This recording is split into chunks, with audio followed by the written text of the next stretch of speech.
You're listening to They Shoot Films with Ken Mercer and F.T. Kosempa.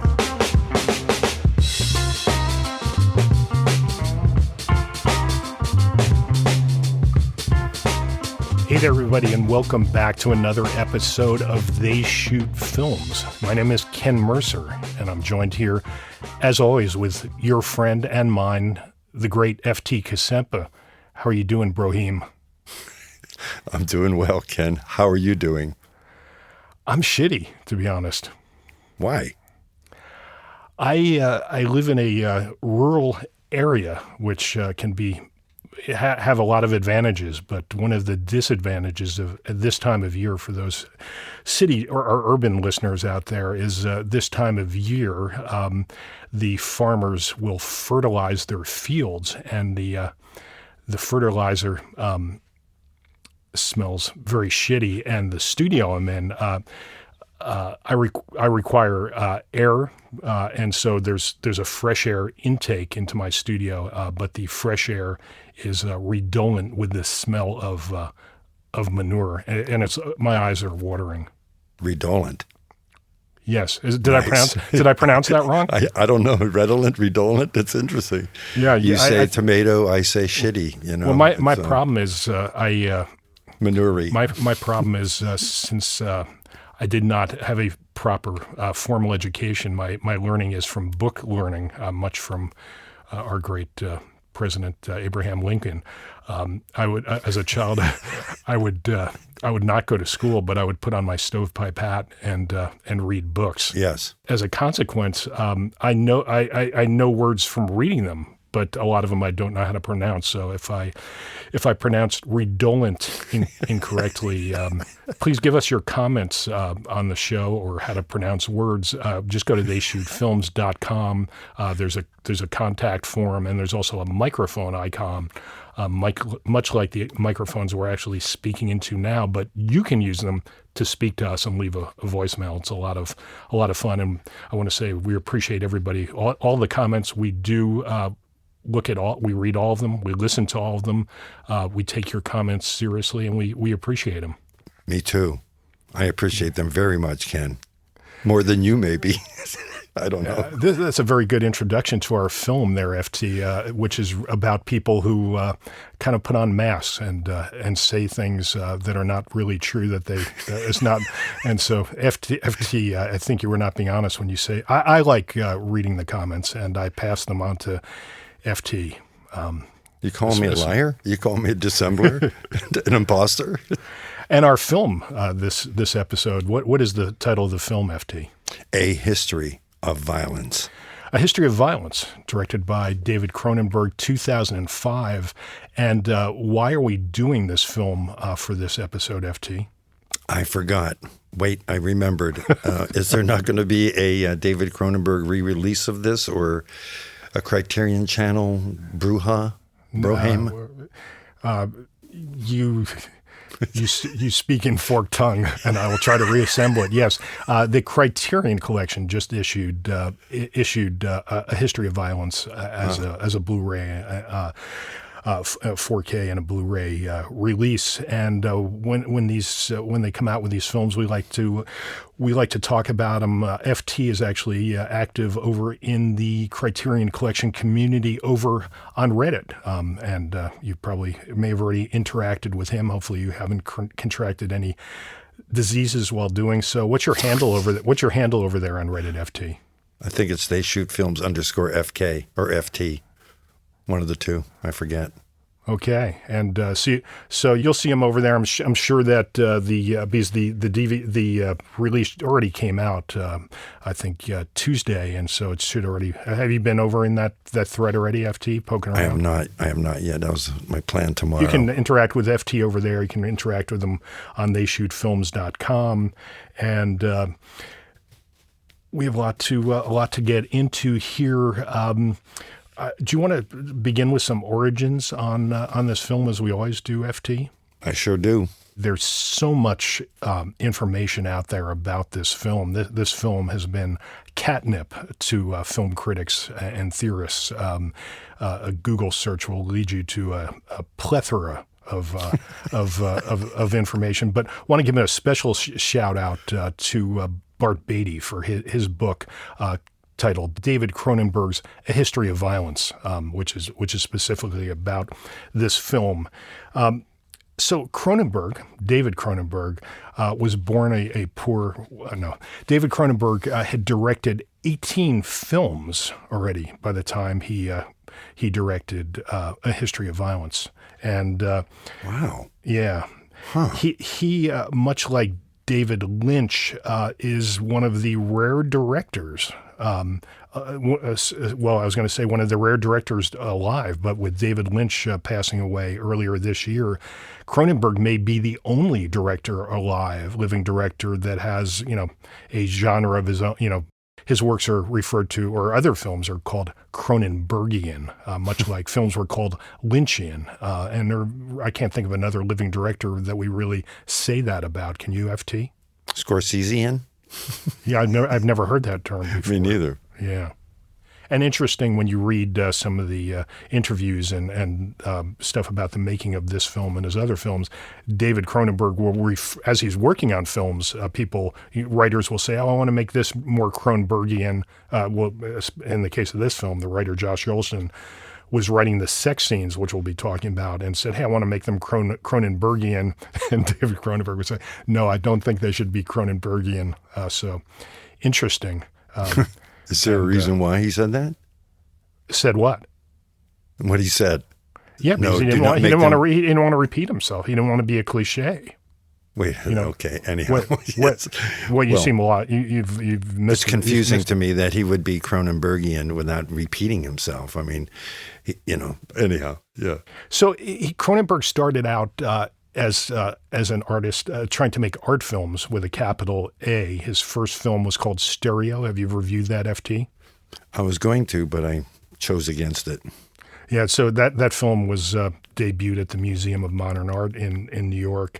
He made another art film, which I forget the title of. Do you remember that one, FT? No. And these are all like 1969, I believe. And can you guess what the issue was with David Cronenberg making art films, FT? I cannot. Yes, you can. Go try harder, buddy. They're bloody? No, he made no money. Oh, yeah. So he was making no his issue. Yeah, so yes. he was making money. He was not making money making art films, and so he decided, as so many before him have decided, I'll make horror. I can make low budget horror films as a way to make money. I think I forget what year Texas Chainsaw came out. Do you know that, FT? I do not. 70-something, early, wasn't it? Early 70s? All right, so he turned to making low-budget horror films in Canada. He made them independently, and after making 8 independent films in Canada, Hollywood came a-knocking. Did they ever come a-knocking at your house, Frank? Not even the Hollywood Oil people, which is a local oil company. So you may want to consider taking down the sign on your front door, the sign that says, "If the house is rocking, Hollywood don't knockin'." Sorry, that was terrible. That was terrible. So Hollywood, in the form of Mr. Dino De Laurentiis, the producer who figured so importantly in the careers of other filmmakers, such as one Michael Mann, came to him with a Stephen King project, a novel called The Dead Zone, and came and approached David Cronenberg about directing it. Cronenberg, again, needed the money and signed on. As you know, The Dead Zone starred a very young Chris Walken. FT, you're renowned for your Chris Walken accent imitation. Wow. But can you do a young Chris Walken? Wow. Nice. Wow. Wow. That's nice. Maybe the second one. Wait, give me a second here. Wow. Yeah. No, that perfect, man.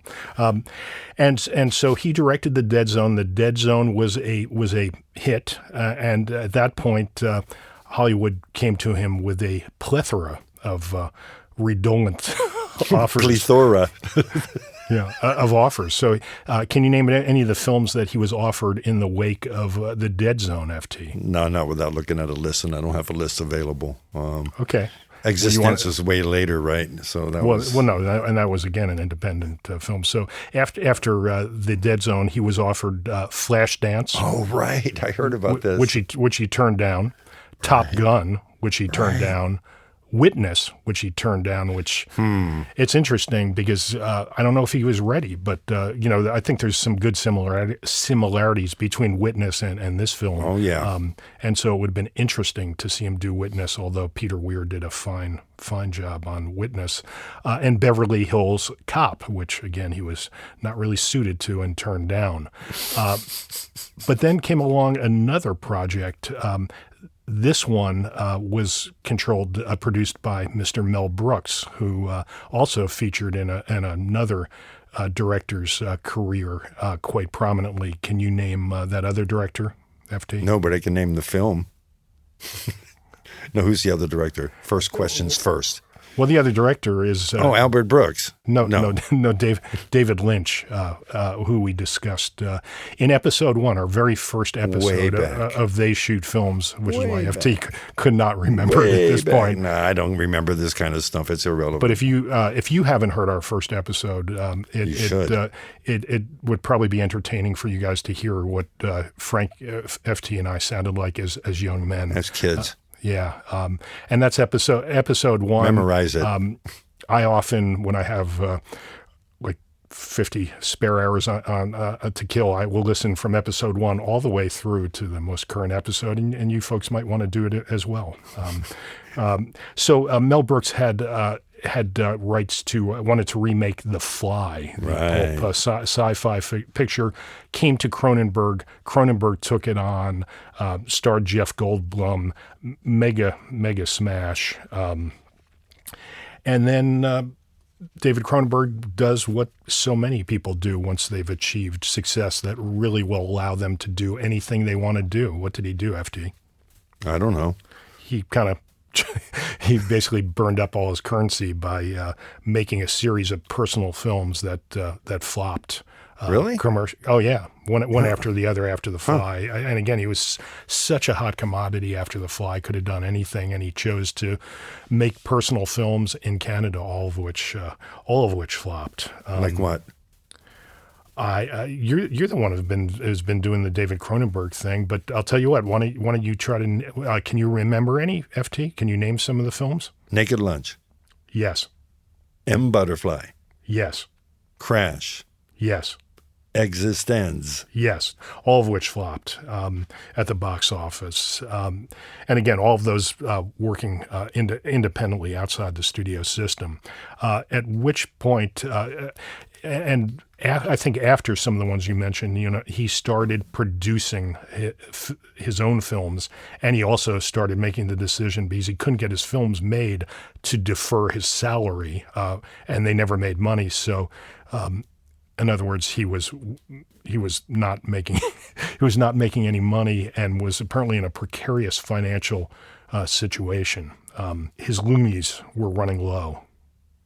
His what? His loonies were running low. What's a loonie? Oh, that's the Canadian dollar. The Canadian currency is the loonie, FT. No, it's... Yes, it is. No, it isn't. Yes, it is. Let's move on. Here. No, let's argue this. The loony? Yes. Okay. So he's in a precarious financial position. Hollywood amazingly comes calling yet again, maybe seeing an opportunity to get a named director on the cheap. And it's interesting because the studio is New Line in 2005. So it's New Line is the studio that Freddy built, Freddy Krueger of Nightmare on Elm Street. But they started making Mike DeLuca at New Line became the patron to Paul Thomas Anderson. I believe they had already done Boogie Nights. Is that correct? 97, yes. And had they already done Magnolia? Right, 2 years later. Yeah, so they were already Mike DeLuca, now president of or head of production at Warner's now, the big studio, was trying to take the studio from being this horror movie studio to doing director, more critically acclaimed films. So getting David Cronenberg to do this script, but they had already bought this script. Getting David Cronenberg to do it, I think, made a lot of sense. Me too, and I'm glad they did. Yeah. And just sorry for those who don't know, A History of Violence was based on was originally a graphic novel, which is a way to make adults who read comic books feel better about themselves, not calling it a comic novel, a comic book. Yeah, so, I still can't follow books like that. They're so hard for me. I can't do it. I don't like it. And I have a friend that's given me like lessons and gave me this book about comics, and I'm like, I just never really took to it.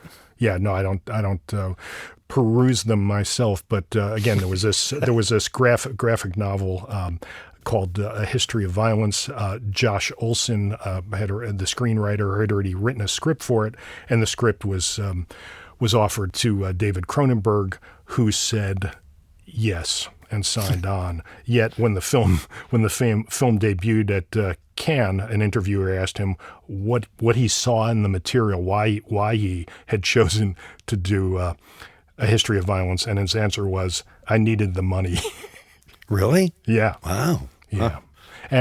And the thing you have to understand, FT, is he prefers to work as an independent filmmaker. Oh yes. And so it wasn't just the idea. Now he's going to be and he'd written his own material. He'd produced his own material. Now he's signing on to be a hired gun.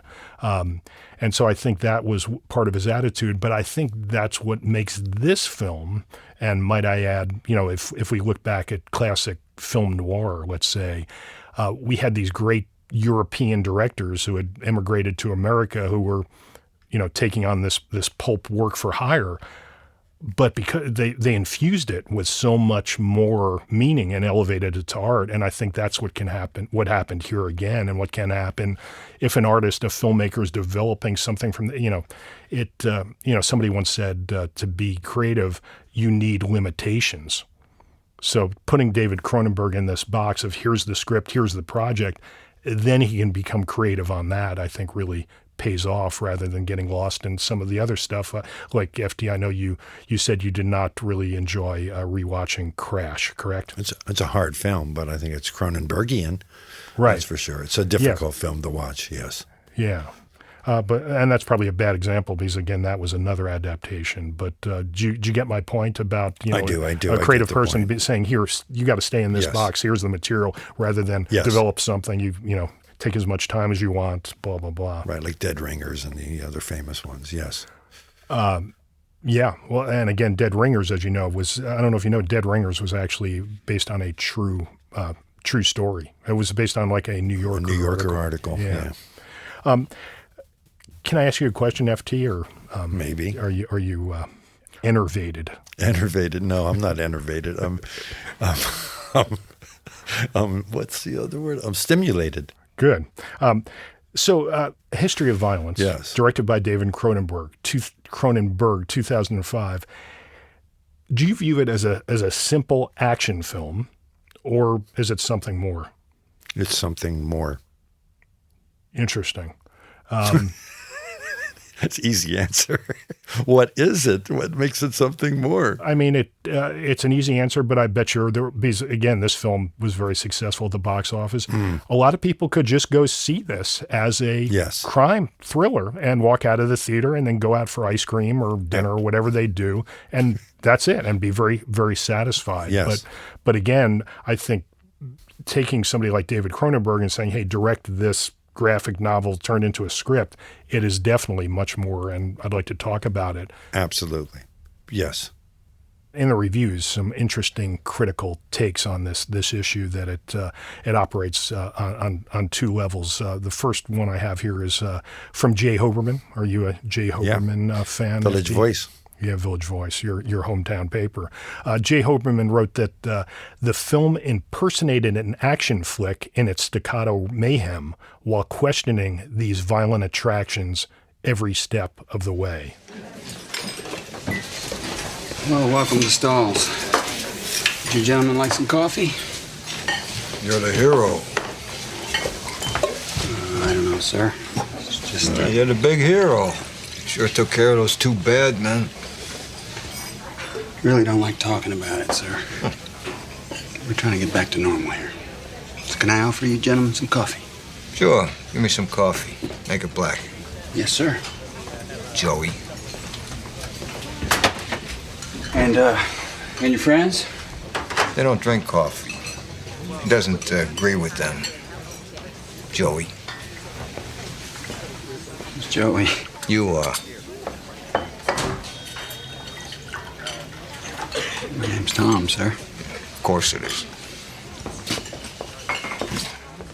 And then I've got another quote here from Peter Travers. Do you like him? I don't remember him. Yeah, you do. It's easy. No, I don't remember him. Don't tell me I do. I do not. I never read critics. I never read critics. Okay. So here we go. You're going to say you don't know him. Don't tell you. As soon as I say who he is, go, oh yeah. Okay. Yeah. Peter Travers is the film reviewer for Rolling Stone magazine. Still don't know him. Okay. But so anyway, whether you know him or not, he still wrote this. Still wrote that. The film offers a study of how we wrap our Jones for violence in God, country, family, and any other excuse that's handy. You know the drill. So does George Bush. And again, this film came out in 2005 to put it in its chronological place. So post 9/11, post Operation whatever, where we went into the wrong country, whatever the fuck. Yeah. Right. Yeah. So it's important to take that context, I think, into account. So the title is A History of Violence. FT, may I ask you, when you first heard that title, what was your read on it? What did it mean to you? What was your association with it? I thought it was going to be something more like, in a way, clinical, something like an essay. Sorry, are you saying that your association was that you read the word history and thought it was going to be a history of something? Yes, it was going to shake out as some history of human violence. Okay. And I really thought it was going to be like various instances of the kinds of violence. Self-defense, aggressive, revenge. Three kinds of karate. Including regular karate, yes. Including regular violence, yes. Yes. So the title operates, I think, two ways. I did not have, that was not my association with it. So you may ask me, what was my association with it? What was your association? My association with it was the law enforcement association with it. So on police radios or whatever, if you put out a bulletin alert, they type in, caution, subject has a history of violence. In parole in parole hearings, that goes into the report, history of violence. In sentencing, a history of violence. So that's the way I heard it. Good. But clearly it works on two levels, much as the film works on multiple levels. Yes. And so I think the film does serve, and we're going to talk, I think, quite a bit about a meditation on violence, but also the critics, which Cronenberg talks a lot about. He thinks political film are bad news. He doesn't want to do political films, but it's interesting in his interviews about this film, he didn't tamp down the questions about this whole thing, the way you took it, a history of violence, specifically, a history of America's violence. Right. And it's interesting. So many critics wrote about how this serves as a look at just like the Peter Travers quote did, that this film is really looking at America's relationship to violence.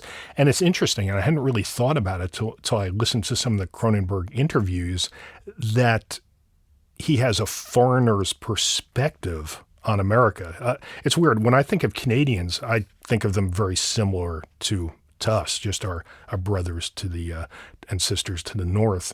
But there's so many cultural differences between Canada and the United States, specifically related to violence. Yes.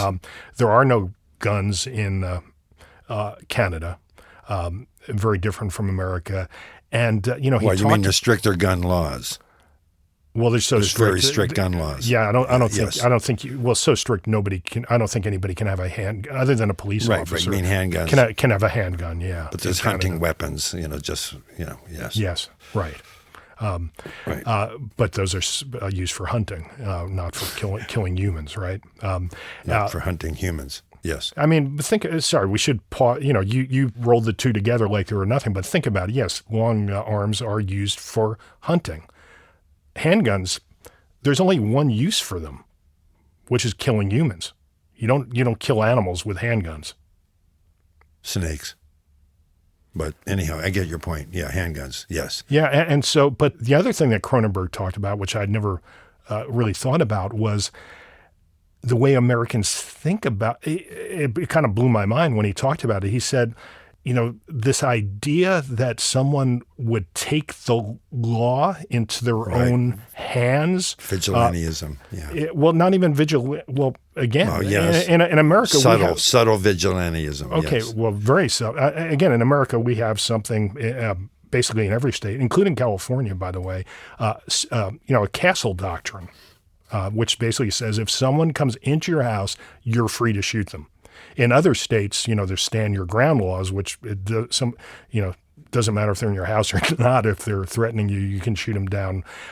And he just talked about the whole mythology of that in America. The Wild West, the gunman, the quick draw, yes. Western films.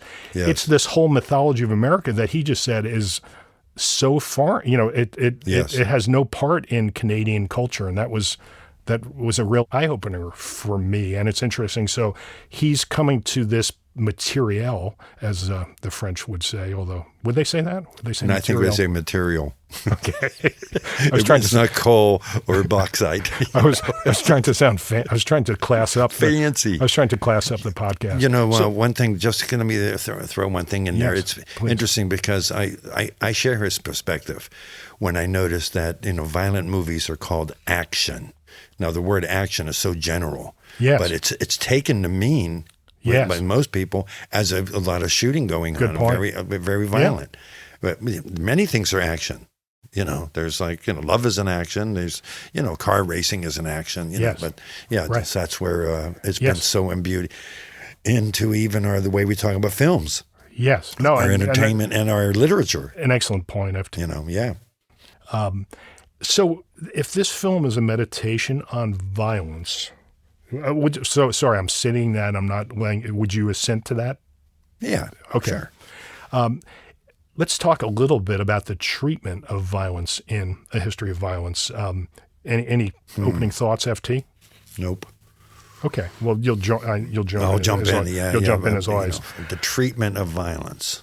How it's treated. Well, it's interesting. Well, you kind of cracked this topic open when you talked about films, cinema.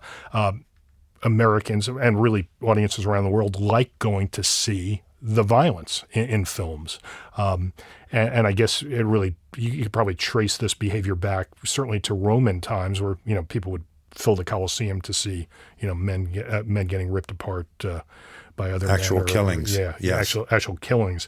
But it's interesting because this film, which is about violence, takes I think an interesting approach to it. It does not glorify violence.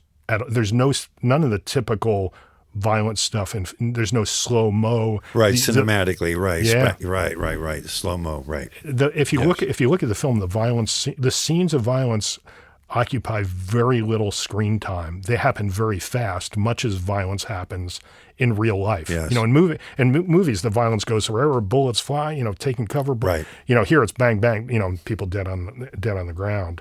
And so I think Cronenberg tries to make it realistic and not glorify it, but I think he takes it a step further. What many people would just say, oh, he's just Cronenberg being gross. Unlike most action films, violence films, where people get shot and it's over, he shows the effects, the after effects of violence, yes. Which is gruesome. The first killer on the floor of the diner with his jaw just blown off. Yeah. Yes. The fight in the front yard where he uses his hands to push the guy's face. Killer's nose up into. Jesus.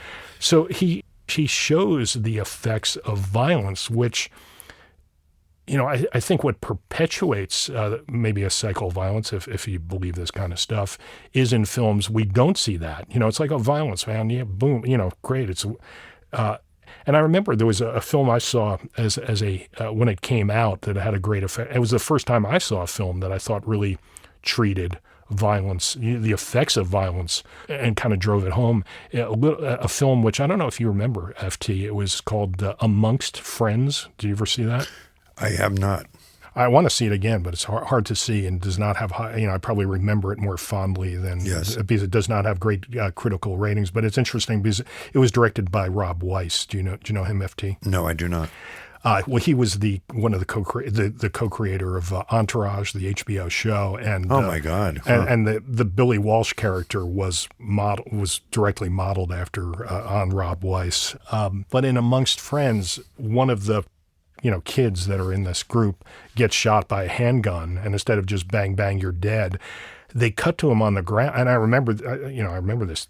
Whatever it is, 30 years later, they just cut to him on the ground, and you can hear, his punctured lung, the whistling, Wheezing, yes. Yeah, and it was painful to watch, and it was like the first time in a film where I was like, oh, right, shooting people doesn't you're look just so not fun. You're not just grabbing your chest, going ooh, and falling down, like little kids playing.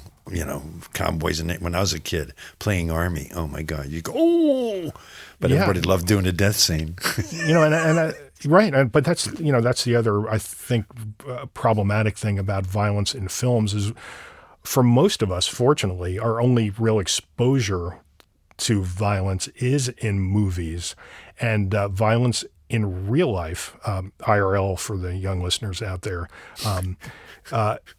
is so different than what happens on in the movie. And I'm not just talking about guns. No, fights, fist fights. If you've ever seen a fight in a bar, far different than fights in films. They're and not again, choreographed, and they're over super quick, and they're ugly. They're just they're ungainly. And what's curious, though, on this topic, before we move on, so again, I felt like Cronenberg really tried to show the after, and I feel like this is deliberate on his part. He shows the aftermath of every act of violence by Tom. But what's curious is his son, Jack, shoots Fogarty, Ed Harris, with a shotgun. And we do not see what a shotgun does to a human. It's very much played down. And I feel like that was because what Cronenberg was trying to say with Jack in that scene was, the passing down of violence from father to son. Yes. And we've seen that in films a lot, like The Deer Hunter, the father taking the son out, the first blood, putting blood on his face, etc. But you do see the splatter, though. That's the cut on that is you get the splatter wounds, on Viggo. Yeah, but the wounds are so. No, right. Yeah, right. Because I once had a conversation with a police detective. We were having a discussion of hey, what's the best home defense weapon? And I argue, so many people say it's a shotgun. That's people say a shot. For a lot, there's a lot of reasons to recommend a shotgun. And he said, no, you'd never want to have a shotgun. I was like, why not? He said, you don't want to. If you shoot somebody with a shotgun and you see what it does to another human being, you're going to be fucked. It'd be a difficult experience. Yes. Yeah, no, and a cleanup. I have another friend his father was a police officer, and for whatever reason was sent over to a home after a shotgun. I think a shotgun suicide, and he just said it was unbelievable what the shotgun does to a human body. And so I think very played down in this film. It's interesting that Sam Fuller talked about with the Big Red One. I remember reading about he said, of course, there's this all bullshit here because I really can't show, the arms being blown off. Right. And that was done in the 70s, I think, early 70s. And people were starting to show that a little more in war pictures. Right. The first real step was when somebody punches, and the fist fighting in the Westerns. Yes. It started, the custom now is that somebody punches somebody with a fist in the bone of a face, they're at least now going to go, ouch, that hurt. And they'll show their fist as being, the teeth marks on the fist. I mean, that was my first act. I saw somebody punch somebody in the face. Oh my God. And not just the teeth being fucked up, but their hand being cut. Yes. Badly, from one punch. You know? Yeah, no, it was in a bar. It was insane. It was insane. No, that's a great point. And again, people who watch movies think, if I'm going to get in a fight, I'm going to punch somebody with my fist. You're fucked. Yeah. Yet if you read anything about, and again, my reading on this was not to punch, but for researching books and films. I remember one of the books I bought. How to punch? Well, now on the internet you watch YouTube and it's just all over the place. But back then there was like one publisher that published books. How to make bombs, how to do, and so I bought this book. I bought the book. No, I bought the book, a barroom bouncer, a bouncer's guide to barroom bouncing. No, a bouncer's guide to barroom dancing. Brawling. And that's the first thing he said is you don't ever want to punch somebody with your fist. You want to use the side of your hand and all these other. The heel, or Yes. Broylin's guide to ballroom. Josh Broylin's guide to ballroom brawling. Yeah, that's a hard one. I just want to, before we move on from violence for the time being in a film, A History of Violence, the other interesting thing Cronenberg does with violence here is really plays with the audience's expectations for violence, and he does it again and again and again. So every violent scene, and I'll leave a few out, but let's just start with Jack with the bully, right? Yes. Sorry, let's just go in order. So the diner scene. No, wait. You got to start. No, you got to start at the motel. I'm not going to start there. So just bear with me for the purposes of this discussion. All right. Because and FT, the reason I'm not starting there is we don't see that. We only see the aftermath of that act in the motel. Well, we don't okay. Okay. So in the diner, we know how bad these guys are, and we see there's women and children present. And so Cronenberg delays very much what Tom does, so the audience has time to say, oh, come on, Tom, you got to do something. The audience starts wanting Tom's violence. Coffee? Black. Same. I'll have some pie. Some of that lemon meringue pie. Guys, I'm sorry, we're close. I said, Coffee! Okay. I guess we can handle that. It's not very fresh. You can go home now, Charlotte. Just leave the pie. Okay. I think you're gonna be sticking around for a while, honey. Tom?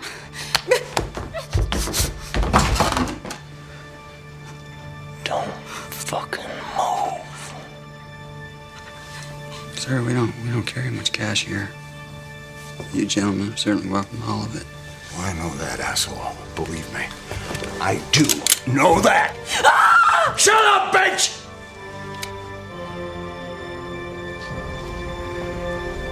Okay, Billy. Let's show this asshole we mean business. What? Her? Yes, her. Do her!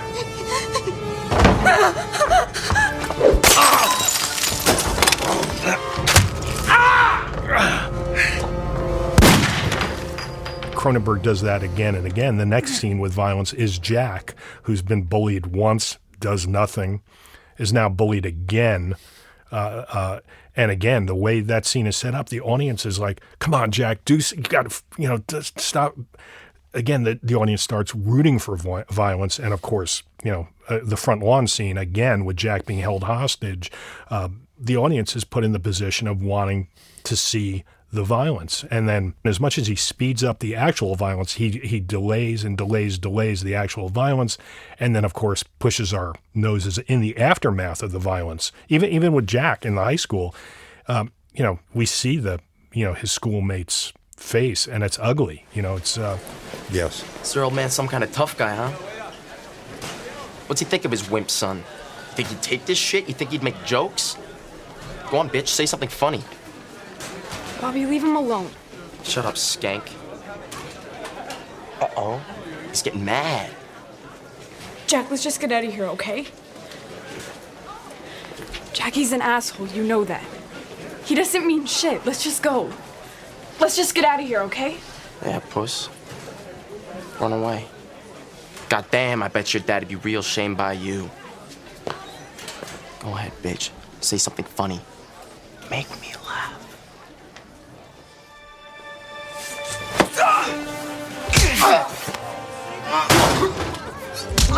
Okay, you motherfucker! Get over there! Son of a bitch! Come here. Are you laughing? Are you laughing now, you motherfucking cocksucking piece of shit?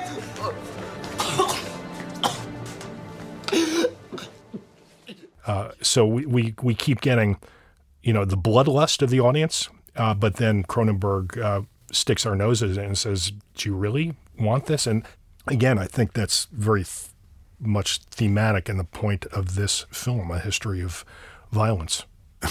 Yes, except that's interesting. I did not, you're saying the audience, so you're generalizing. And I'm sure a lot of people right. No, I know. I'm sure a lot of people You're do. going to say you never had that feeling while watching this film. No. You're a pacifist. You're a lover, not a fighter. No. You're a lover, not a fighter. True, but the only time I felt something was in the high school, the bullying, where I felt a little bit of that. But in the other ones, I was really curious about seeing how I was going to resolve, the business in the diner. I was curious. I was waiting. How's this going to go? I wasn't urging him to do anything, Okay, so you were okay with the killers killing everybody in that diner? No. I just wanted to see how it was going to go. Of course. Whether a cop was going to show up or whether, there's options. That's all I was saying, And, I guess when he pulls the gun on him and the threat of assault on the woman, Sorry, FT. The audience, again, FT and I go back a long, long way. So I know him. The audience doesn't have the benefit of notice. I'll just say here, FT has always been a believer in Deus Ex Machina. The God in the machine? Yes. So you were just sitting there. You were just sitting there in the scene, just waiting for someone from the outside to intervene and save the day, not the. No. I didn't. No. You're missing me. On that. I didn't know there's options. Of course you didn't know. And then because we're I'm buying the whole thing that Tom is Tom and not as we know later on a second viewing. But we need to move on. But I will say, and I'm going to let you have the last word because I know you've spoken to me. I'm not going to have the last word.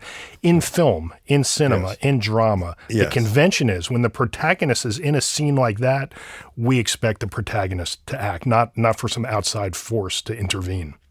Go ahead. Right. Have the last word. Act Please. In what way? You're saying it was a foregone conclusion that he had to act violently. He had to show his violent roots. You're saying it's foregone, and I'm saying it wasn't for me as I was watching it.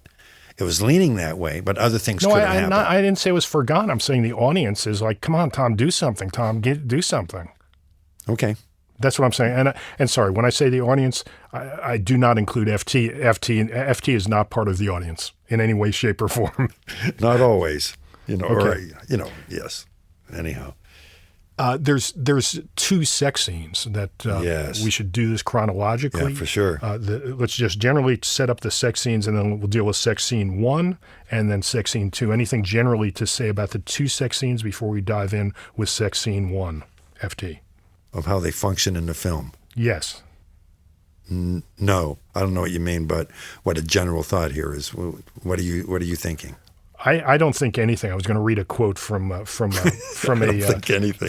review. Yeah, I have no thoughts on this, but I'd like to go to Catherine Monk in her book, which turned into a documentary film, Weird Sex and Snowshoes. Have you read this book, FD? Oh, of course, 50 times. No, never. What the hell? So Catherine Monk, Weird Sex and Snowshoes, other Canadian film phenomena.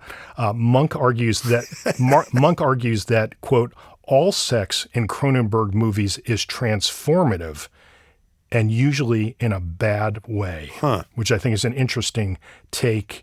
And we will need to discuss whether the transformative nature of these sex scenes was in a bad way or not. But why don't we delve into sex scene number 1? Yes. The first sex scene involves Edie dressing up as a cheerleader. FT, your thoughts on that scene?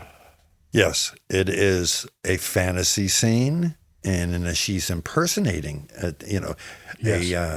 cheerleader with her outfit, and her rationale is that we're going to make up for the high school years we didn't have.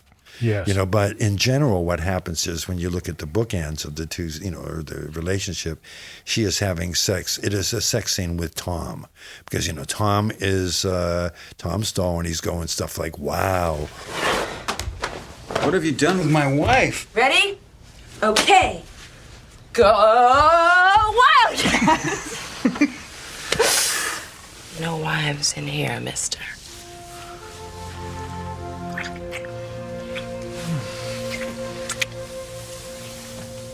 Wow. Quiet, my parents are in the next row. So Yes. it is, that kind of benign fantasy. It is play acting. It is a fun time. It's very sensual. It's not too vigorous, which is a word I'm going to use. And the important part here, that how it ends also. It ends with them, lying curled up in bed, spooning, as I believe that the term is. And she says, you're the best man I've ever known. Yeah. So first comes forking, then comes spooning. Yes. First comes forking. Jesus. Okay. Oh, how about you, buddy? Well, I think you touched on kind of the key theme. So I'll dive into some minutia as my role here. I find it interesting and significant that this high school fantasy comes directly in the film after the high school nightmare with their son Jack. Oh, good point. All right, so here's where I'm going to get into some stuff about. Again, I feel like these twin sex scenes are so important to this film because they illuminate the character and Yes. the themes. Yes. And so I want to talk about cunnilingus, as the Irish call it. And that's in scene 1, right? That's how. Yes, that's the scene Yeah, we're it talking starts about. with that, Yeah. Again, when the two right. sex scenes, you said you said one is gentle, one is vigorous. Those were your terms, but the big thing is in the first sex scene, he performs cunnilingus on his wife. Yes. And in the second scene, he definitely does not. There is no foreplay, and he. Yes. I don't know how to say it to a family audience, but in the second scene, he rides her hard and puts her away wet, as the horse people might, as the equestrians might say. Oh my God! Well done. I want to make this for a family audience. Lathered. And this way we get the equestrian audience, which we haven't. Which had. we've had issues with that. Yes. So anyway, he performs cunnilingus on her. Your tongue is getting stuck. Yes. Cunnilingus. Yes. No, I wish I could use the colloquial term, but it's a family audience here. What's a colloquial term? Eating her out, going down on her. Right, going down. Yes. Yeah. Yes. Can I say that? You just did? Yeah, I'm going to be clinical. Yeah, you better be, buddy. This is going to be my discussion here is going to be pretty academic here. Yes. But I'll start off non-academic somewhat. The fact that what this scene illuminates to me, FT, and again, I know you're going to have your own opinions and you can state them, but just listen to my opinions. What this scene sets up is Tom's what the Italians would call a mezzo uomo. Him being less than masculine. Now, it's interesting because originally he was an Italian. He was part of the Italian mafia. They changed it so he could go to Philadelphia, which looked more like Toronto, where they had to film it. But he was supposed to be from the Italian mafia. What do we know about the Italian mafia and their ideas about cunnilingus, FT? Cunnilingus, FT. I don't know. They eschew it. Yeah, no, it's looked at as it's looked at being very. It's not done, and you probably have you ever seen the only homosexuals do it? No, I'm just kidding. It's not masculine. Have you ever seen there was a TV show? I don't know if you've seen it. Yeah. What? What? Wasn't it in The Sopranos? Yeah, no, in the Sopranos, Junior Soprano mentions it or something. No, it performs cunnilingus on a secretary, somebody he's having an affair with, and it starts to get out. And he's embarrassed. He's ashamed. No, right. he has to cut it off because basically it would, he's afraid he could get whacked for it if it got, he would no longer be the head of the family if it got out that he was performing cunnilingus. But academically, I want to deal into some subject areas which I'm not an expert on. I'll say that right up front. But I'll do it anyhow. No, I'm gonna say I'm not an expert. I'm gonna pretend to be an expert, and that's the topic of evolutionary psychology. Impersonating an expert. Yes. Yeah. Nice. Yeah, all right. So in evolutionary psychology, there's this whole idea of mate value. Are you familiar with the mate value? I'm not familiar with any of this. Okay. Which is perfect for me since this way you can't call me out on the bullshit. No. So in evolutionary psychology, there's this notion of mate value. And that is that in terms of evolution, women looked for certain values in men for their mates, which would help them to procreate and survive. Again, that's called mate value. And got it. There's also something known as mate value discrepancy in evolutionary psychology when the man has a different mate value than the woman. And vice versa. Yes. Yes. So B.J. Ellis talks about in a paper, and I have the book here, Evolutionary Psychology and the Generation of Culture, published by the Oxford University Press. And B.J. Ellis, Bruce J. Ellis, writes that there are 3 key traits that are important to a male's value as a mate. Number 1, the ability of a man to provide. And again, now it's again the job or whatever, but in Pleistocene times or whatever, it was, being able to go out and gather food and bring it back to the cave.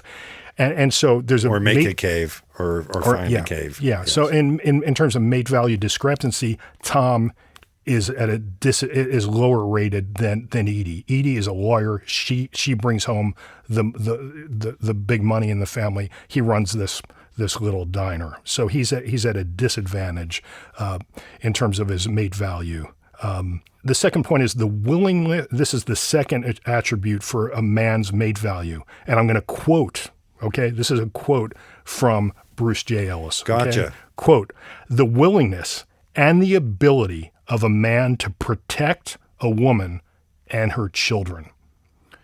And certainly at the beginning of this, looking at Tom, he does not seem like the Superman protector. He's really pretty goofy, including in this sex scene, he really plays up the goofiness. And so his mate value there is not established. What he does have going for him is the third thing, a willingness and ability to engage in direct parenting. Just from that first scene, I think he's got that going for him. But when we total the scores, wait. The third one is a willingness and ability to engage in direct parenting. Yeah, parenting. Right, sorry. Yes. Sorry, FT. Yeah. All right. No, you just. So when you which is interesting. Total up the score, Tom at the beginning of this film, as we find him in this first sex scene, is at a disadvantage in terms of his mate value to Edie, who literally wears the pants in the family. If you watch the wardrobing in this film, she always wears pants up until the second sex scene where she shows up for the first time in a skirt. But I found an interesting study on this idea. Yeah. So I have here something I know. Every time I say something, I don't have it. Stop asking. I know you're going to have this. This is the December. Sorry, this is the November 2024 issue of the Archives of Sexual Behavior. You have that, correct? Wait. Yes, I'm turning to what page are you on? Yes. And by the way, have you got the new issue? It's great. No. Okay. All right. So I haven't been to the mailbox today. Yes. So sorry. Yes. I have here the Archives of Sexual Behavior. Yes. And the article I'm holding in my hands is titled, Oral Sex May Serve as Low Mate Value Compensation Among Men. evidence from a pre-registered study. And so this was a study among 504 males, and just reading from the abstract, people typically prefer partners with similar mate value to avoid rejection. However, when a mate value discrepancy arises, the partner with lower mate value might employ male retention strategies to maintain the relationship. This study investigated whether men with lower mate value compared to their female partners used cunnilingus more often. And then continuing on from the abstract, data from 540 men in committed heterosexual relationships confirmed that a higher mate value discrepancy where the man's MV was lower than his partner's led to more frequent cunnilingus. Boom. Wait a second. Wait, boil this down. So in other words, you'll give more head if you have lower mate value. So, sorry, say it again. Repeat the question. In other words, it wasn't the quote, but go ahead. Go ahead. Men with perceived lower mate value in this. No, not perceived and actual. Perceived and actual. Yeah. Right. Uh-huh. Okay. According to, again, what criteria, but, you believe this stuff, all right. People with lower mate value. Yes. Men with lower mate value. Will perform cunnilingus more often. On their wives. Yes. They do. Not necessarily on their wives, but, okay. No, on their mates. On their mates. These 500 men do. Okay. Yes. 504 men. Oh, I'm sorry. Right. That makes it convincing. Yes, and again in this film, and again, this is such bullshit. Well, no, it's not. Sorry, FT. Again, nothing happens, especially with a long digression. No, sorry, nothing happens in a film by accident. Certainly not by a director like David Cronenberg. Right. Usually in sex scenes, of which I've seen probably 1 million. You've probably seen 1,000,001 and rewound them 20 billion times to watch them over and over again. They get it. They rip off their clothes and they have sex, usually in the missionary position. It's rare that you see cunnilingus. You are fucked up with this, man. Yeah, except in a Cronenberg film, because in most of his other films, he seems to be a backdoor man. Okay, just saying. All right, but they say. So in this film, that the fact that again, I gotcha. So clearly in this first sex scene, Edie is the aggressor. She is the sexual. She's the aggressor. She initiates. She basically is doing it to him, but then he moves into his male value discrepancy compensating behavior. and no, sorry, this is not a diversion. This is important because again, when we get to the end of the film, we're going to see that Tom has emerged because Joey has emerged as the protector, totally rectifying the mate value discrepancies. And when that's resolved in the second sex scene we're about to get to, there ain't no cunnilingus anymore. There's no need for all right, you ready? Ready? Yeah. That's an interesting theory. I see it as because it just doesn't end with cunnilingus. They go on to then, I believe he's on top. No, she's not no, on top. Yes. No. Yes. Absolutely not. FT. They move into what the mathematicians tend to call 69. Oh, you're right. They do. Yes, they do. Yes, right. And then they end up spooning. All right. Yeah. Well, no, it cuts too. Yeah. Yeah, interesting. Yeah. Wow, isn't this great? Interesting. We should move on to sex scene number 2, which, again, what's interesting here is the way that contrasts with this first sex scene, which, as you talked about, FT, is loving and gentle. I don't know what I can say here that's safe for... it's intercourse. It's intercourse, but it's rough. Yeah. It's rough trade. It's rough trade, as they say in England. She has sex with Joey then. Yeah. The first scene, is sex with Tom, and this is sex with Joey. And if the first one, if in the first scene, if Tom was having sex with potentially a, what do you call it? A cheerleader. What's it called when you're 16, when you're too young? A statutory. There was a weird, there's a little play with there. There's a little fantasy of that. She's having sex with a violent criminal, and she knows it. Yes. She knows that this guy and Yes. and in all these assault situations like this, it's a question of power and where the Yeah. power is. Yes. And Yes, these are the contrasts. Yeah. The first scene, she's the aggressor. This scene, he is very, very much the aggressor. But this scene reveals. So again, these are not sex. Usually in films, we have sex scenes. They have to be okay. Well, they got to have sex, so let's get it over with. Yeah. These sex scenes are so core, the two films, in revealing the characters. Yes. But really, what's interesting is what it reveals about Edie's character. And I'm going to argue in a second after we get past this sex scene which is interesting for this kind of film. This is kind of Edie's. Edie is not an ornament. She's not just the female. We need a female. She's not the wife. Edie's arc, Edie's transformation, I would argue, is more interesting than Tom's transformation, because he doesn't really transform. He just shifts from Tom to Joey, and But with Edie, again, we start out. She in the first sex scene, she's the aggressor, and she wears the pants in the family. And again, if you look at the scene, the film scene by scene, she's always in pants, including when she's in bed, when she gets woken up by Tom, get the shotgun, she's in pajama pants. Now, this scene where she walks in, for the first time in the film, she's in a skirt. And more than that, the other things that are going on in the wardrobe is very, very interesting. She walks in. Do you remember what she's wearing on top, Frank? No.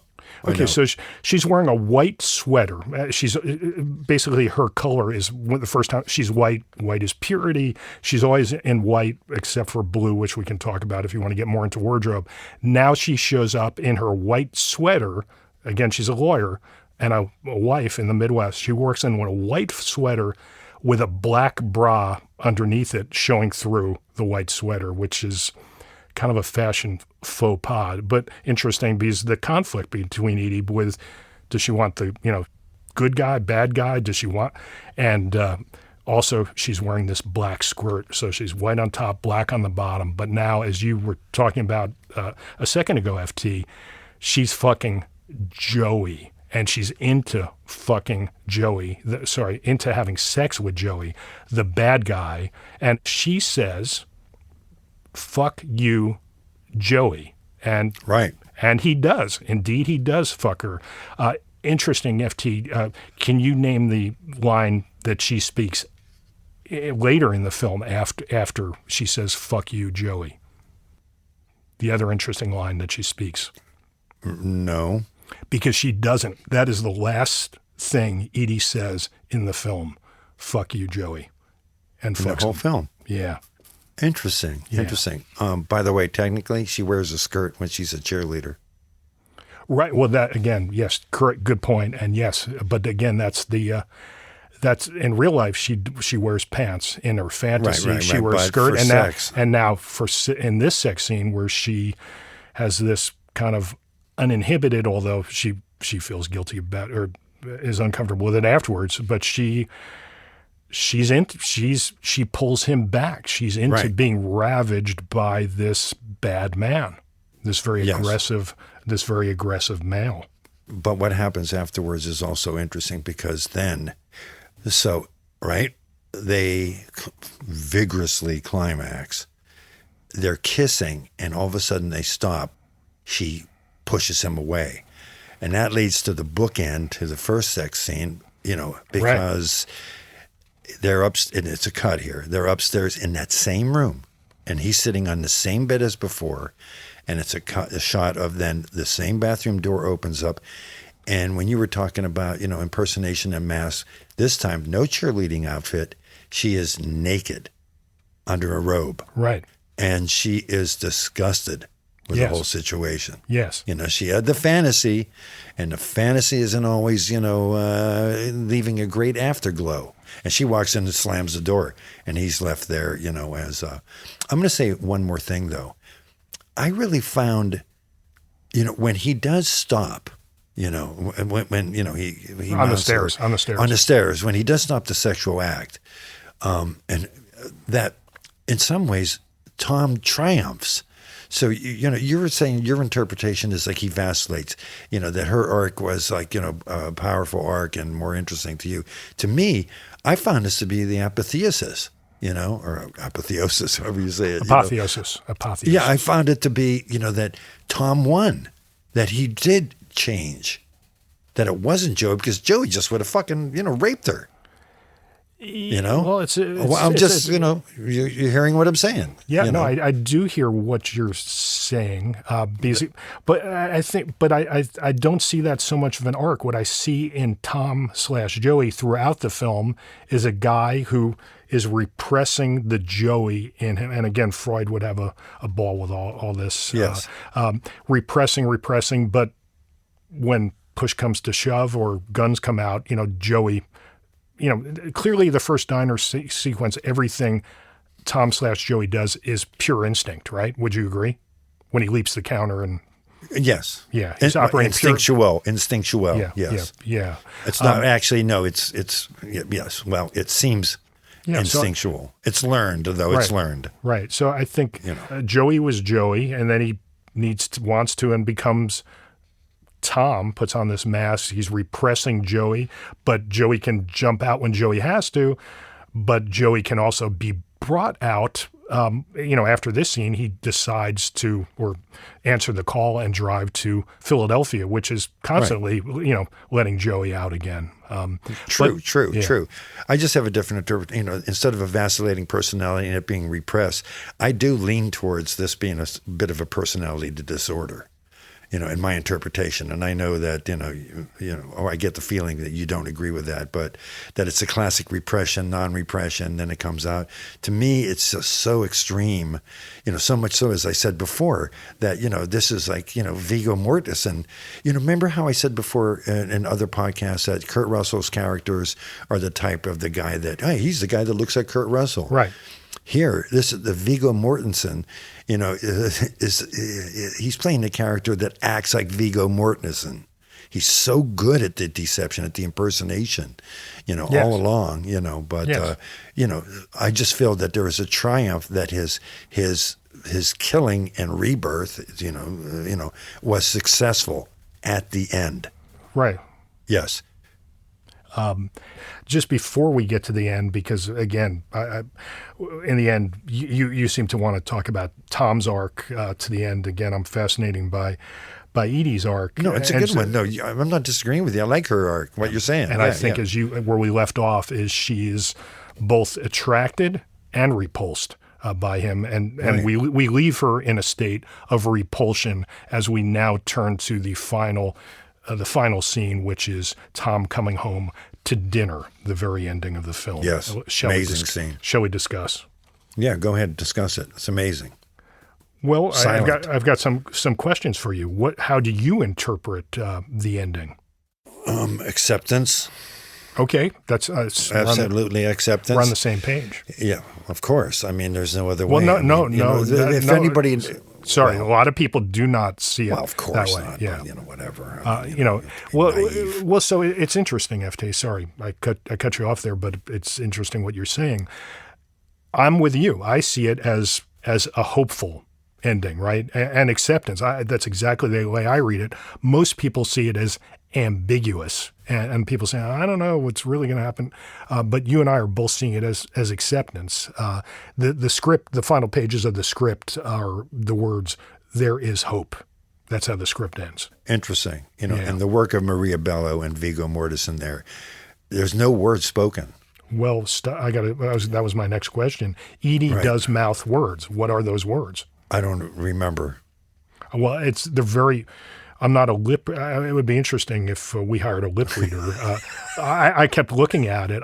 It doesn't quite. It's not quite saying "I love you," but it's kind of like I see love in there. I wonder. We should have hired. I wonder why nobody's hired a lip reader. Should have brought this up to me. I could have helped. I could have just looked at it closely. Well, I interesting. believe, you're right, though. I do remember she moves her lips. Right. Yes, but I think it's a red herring. I think it's not. I don't think I think it's phrase, nonsense. Right. But I see love in there, and I viewed it as her saying, I love you. Well, I think it was too. That's overstating it. I think it was. Right. It wasn't. When that scene started, it wasn't like get out of here. Okay, you're right. No, she said, "I love you. I love you. I heart you." But it wasn't like get out. I mean, it was tension there. But and for people who haven't seen it, it is the little girl, the youngest one, who gets up and sets the place for him. Yes. So he's welcomed back to the family, symbolically there. Clearly, yes. And what do you want to say? I'm glad you brought. I was going to bring that up. So, do you want to say more on that, or can I jump in? No, just jump in. Okay. Yeah. The girl's name. Do you know her name? Sarah. No, Sally? I forget. Yeah. It's the bookends of the film because again, we first see the girl in bed with the family, and the girl is pulling the whole. Everybody gathers around the girl, right? And then at the end, we see that same girl. Good point. Pulling the family together as bookends to the film. True. What's the last shot of the film, though? Aren't they just sitting around the table? No, the last shot. What is it? Close on Viggo, and his work there is so amazing. Where it's like a pleading, an apology, a request. Yeah. So that's the last scene. So what I was struck by is the food on the table and everything else. It's like a Norman Rockwell illustration. Yes. Oh, I agree with that. Yeah. It's interesting coming back to when we were talking about the title and is it about America and violence. It's interesting to think about and not my original idea. Again, this David Cronenberg as a Canadian Jew gazing at America, what we see here, again, you agreed with Norman Rockwell. So Norman Rockwell, post-war, the nuclear family, right? All that stuff. Yes. But think about it. But what we have here and the struggle here, and as you said, the acceptance, so I'm glad we're on the same page. They're accepting, if you said it, so you can't, there's no backsies here. The family is accepting a known killer into their house. Yes. And the interesting thing, coming back to Norman Rockwell, post-war America, gazing at America, that Norman Rockwell post-war nuclear family, what percentage of the fathers at those tables were killers? The percentage that came survivors from the war. That's correct. A lot of them, yes. That's right. Yeah, so it comes back to this history of violence in America. Interesting point, right? The veteran. Yeah, and sorry, I don't think that was a wholly original idea on my part, but no, but it's a good point to bring up. Yeah. It's nice. It's I would give credit, but I didn't. But it might have been something I read that spurred it. But anyway, it's good.